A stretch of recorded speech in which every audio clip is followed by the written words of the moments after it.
The kneeling hip car. So this is a great exercise to take your hip towards its end range of motion from beginning to end. I like performing these in kneeling position. I'll use a foam or something to elevate one of the knees so that way I'm not leaning off to one side. I can keep the hips parallel to the floor, and then kind of a hard object, a wall or something that you can anchor yourself into. So the setup is I'll kneel into something, let my knee hang into the ground. I'll push in my base leg, I'll push my toes into the floor. This allows me to open up the hips and tighten the glutes. From here, I'm looking to find myself in a position where I can keep my arms relatively straight.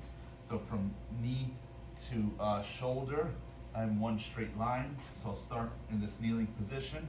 Then I'll raise my hip towards the side as I rotate the hip externally up as high and away as I can, and I bring it back down to the beginning, and then I work my way in reverse. While I do this motion, I want to make sure that I keep the glute engaged on whichever knee I have on the floor.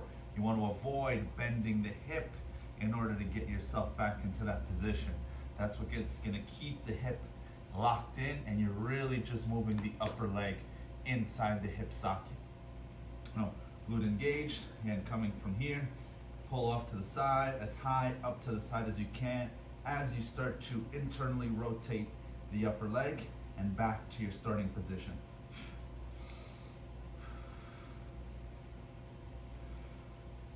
And everything else is stable except the upper leg. That's moving. There's a lot going on here. It requires a lot of engagement, a lot of focus.